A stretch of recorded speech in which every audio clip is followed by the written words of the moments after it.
In this video, I will be showing you how to download and install TradingView desktop app on macOS. So let's get started.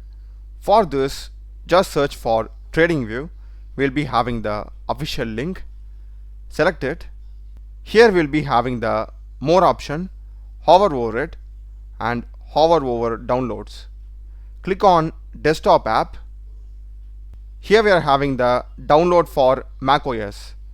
Just select it and click on allow. The download will be getting started. It is around 213 MB in size, so just be patient. Once the download is complete, just open it. We can drag and drop into applications. Once it is done, now just go to apps. We'll be having the TradingView. Open it. Click on open. We'll be getting this welcome to TradingView. Just click on sign in with browser. This will redirect you to the browser. Here make sure that you are signing in.